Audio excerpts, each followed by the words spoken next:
ओम नमः शिवाय दोस्तों। भगवान भोलेनाथ आपकी सारी मनोकामनाएं पूर्ण करें और आप जीवन में खूब सारी तरक्की करें।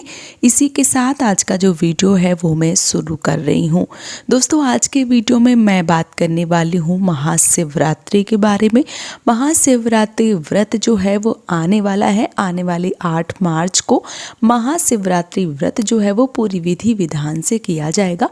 ऐसे में बहुत सारे प्रश्न जो हैं वो मुझे मिलते रहते हैं कि मासिक धर्म में या पीरियड में हमें महाशिवरात्रि की पूजा जो है वो किस प्रकार से करनी चाहिए, व्रत करना चाहिए या नहीं करना चाहिए। तो संपूर्ण जानकारी जो है वो इस वीडियो में आप सबके साथ शेयर करने वाली हूँ, ताकि आपको बहुत ही आसानी से सारी चीज़ें जो हैं वो समझ में आ जाएं और आने वाली महाशिवरात्रि व्रत को आप पूरी विधिवत तरीके से कर पाएँ। तो चलिए शुरू करते हैं आज का वीडियो और आप सबके साथ शेयर कर देती हूँ महत्वपूर्ण जानकारी। जैसे कि मैंने बता दिया है कि महाशिवरात्रि व्रत जो है वो अभी 8 मार्च को रखा जाए। अब मैं बात करूं पीरियड्स की, तो देखिए जो भी माताएं बहनें पीरियड्स में व्रत जो है वो करें या ना करें, व्रत नया उठाएं या ना उठाएं, तो चलिए उस पर एक जानकारी जो है वो ले लेते हैं। नया व्रत उठा सकते हैं तो जी हाँ, इस साल बिल्कुल, इस साल क्या कभी भी आप व्रत जो है वो नया उठा सकते हैं। महाशिवरात्रि व्रत जो है वो ऐसा व्रत है महादेव का कि इस व्रत को अगर आप शुरू कर देते हैं तो आप मासिक शिवरात्रि जो हर महीने मासिक शिवरात्रि आती हैं वो भी पूरी विधिवत तरीके से कर सकती हैं और उनकी शुरुआत जो है वो महाशिवरात्रि से ही होती है।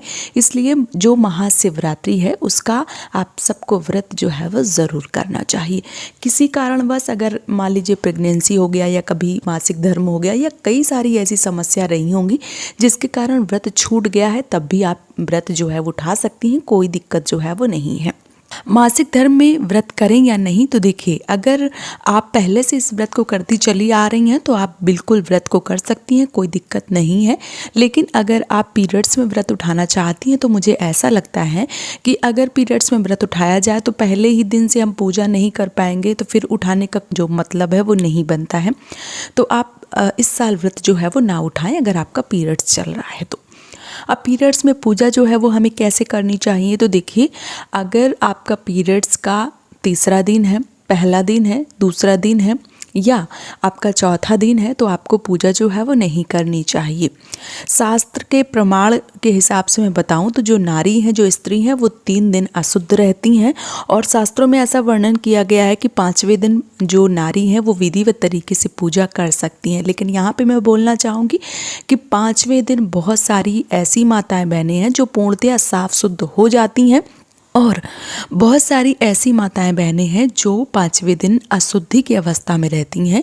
तो महादेव की अगर पूजा की बात आती है तो आपको 7वें दिन ही पूजा पाठ करना चाहिए, उससे पहले आपको पूजा पाठ नहीं करना चाहिए। लेकिन हाँ, आप 100% श्योर हैं, आप पूरी तरीके से श्योर हैं कि आप मतलब कोई भी किसी भी प्रकार का दिक्कत जो है वो नहीं है, आप पूर्णतया शुद्ध हो चुकी हैं, आपके बाल 2 बार धुल चुके हैं, तो आप 5वें दिन भी पूजा कर सकती हैं, कोई दिक्कत जो है वो नहीं है। लेकिन आपको करनी तभी है जब आप पूर्णतया साफ सुथरा हो, तब आप कर सकते हैं, नहीं तो महादेव की पूजा का 7वें दिन का वर्णन जो है वो बताया गया है।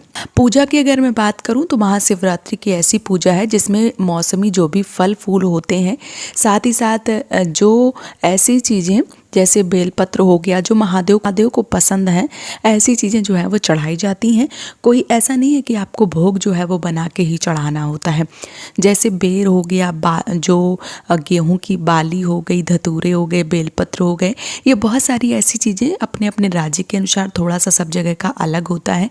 जो भी आपके यहाँ चढ़ाया जाता हो, आप अपने पति के हाथों से, अगर आपका पीरियड्स है तो आप अपने बच्चों के हाथों से, पति के हाथों से, बड़े जो भी आपके घर में बड़े बुजुर्ग हैं, सास ससुर, ननद, देवर, देवरानी या जो भी हैं, उनसे पूजा जो है वो करवा सकती हैं, उनसे जो है वो चढ़वा सकती हैं। बहुत सारे लोग मंदिर में ही जाके पूजा करना जो है वो ज़्यादा अच्छा समझते हैं, तो ये बिल्कुल अच्छी बात है। महाशिवरात्रि में अगर आप मंदिर जाके पूजा करते हैं तो इससे उत्तम कुछ हो ही नहीं सकता है। लेकिन अगर आपके यहाँ ऐसी परिस्थिति है कि आप कहीं बाहर रह रहे हैं तो आप अपने पति के हाथों से भी घर पे पूजा करवा सकती हैं, अपने बच्चों के हाथों से भी पूजा करवा सकती हैं या आस पड़ोस कोई भी है तो उनसे भी अपने नाम का प्रसाद जो है वो चढ़वा सकती हैं। दूर से ही आप मानस पूजा कर सकती हैं, भगवान को प्रणाम कर सकती हैं। इसमें कोई दिक्कत, कोई परेशानी जो है वो नहीं होगी।